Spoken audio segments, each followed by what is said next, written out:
Hello বন্ধুরা, আশা করি আপনারা সবাই ভালো আছেন, সুস্থ আছেন। আমি এই লক্ষ্মী দেবীর পুষ্পাঞ্জলি মন্ত্র, লক্ষ্মী দেবীর প্রণাম মন্ত্র, এটা আমি অনেকবার শেয়ার করেছি।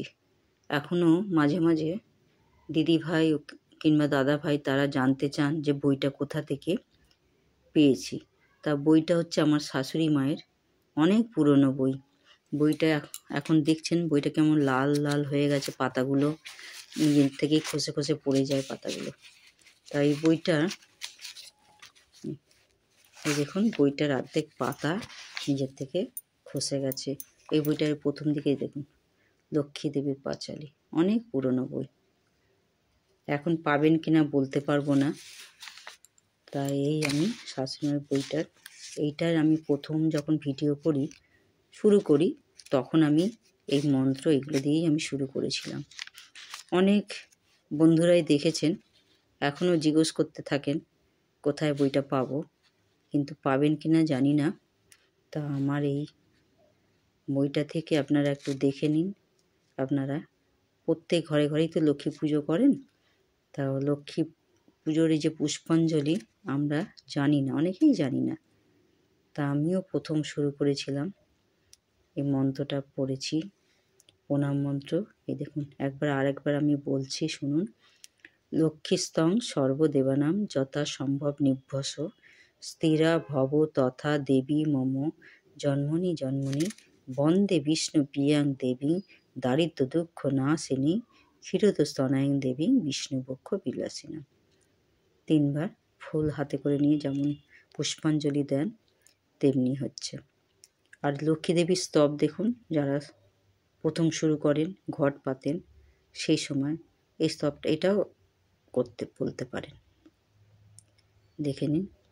নমামি সর্বভূতানাং বরদাসী হরিপ্রিয়ে ইয়া গতিস্তং প্রপুনানাং সা মে ভুয়াত্তৎ অর্চনাং।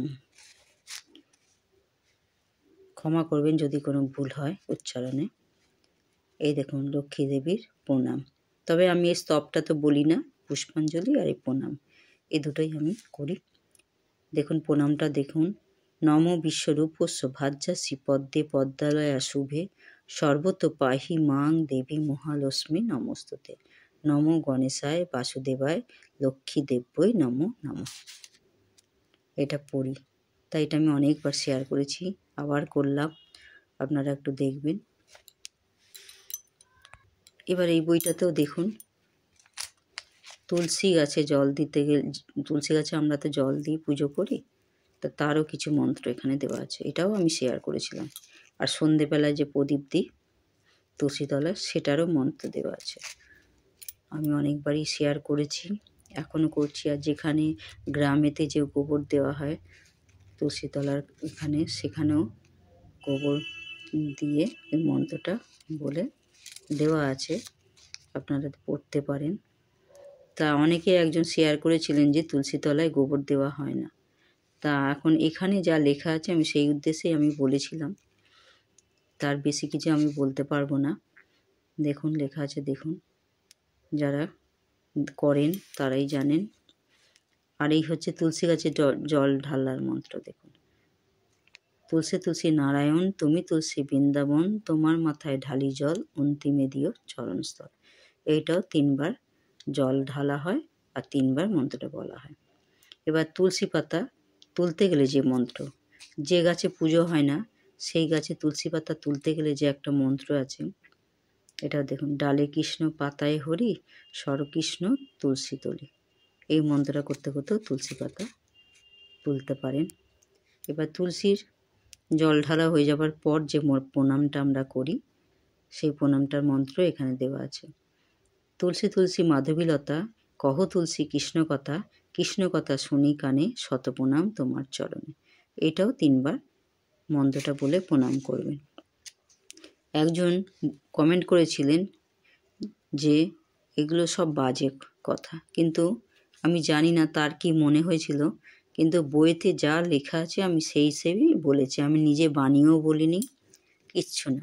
কিন্তু তার মনের মধ্যে কেন জাগলো আমি বলতে পারবো না। তিনি বলেন যে সব বাজে। তার কিছু বলার নেই। তুলসী তলায় সন্ধে দেওয়ার মন্ত্র দেখুন। তুলসী তলায় দিলাম বাতি, সাক্ষী থেকো তুমি সতী, ৩৩ কোটি দেবগণ আর লক্ষ্মীনারায়ণ। এই মন্ত্রটাও প্রদীপ দেওয়ার সময় এই মন্ত্রটাও আপনারা বলতে পারেন। দেখুন, কাউকে তো জোর করে বলা হচ্ছে না, যার ইচ্ছা হবে সে বলবে, যার ইচ্ছা হবে না সে বলবে না।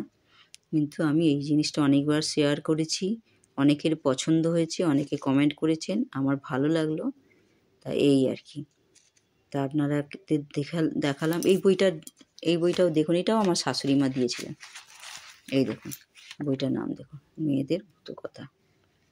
তো অনেক বছর হয়ে গেছে, বইগুলো আমার কাছে আছে। এখন বলতে পারবো না এখন পাওয়া যায় কি না, এখন পাবেন কি না বইতে তাও বলতে পারবো না। এর মধ্যে বাকি প্রত্যেকটা মাসের ব্রতকথা বইটাতে দেওয়া আছে, তা সেটা আপনাদের সঙ্গে শেয়ার করলাম। ইচ্ছা হলে আপনারা পড়বেন। সবাই ভালো থাকুন।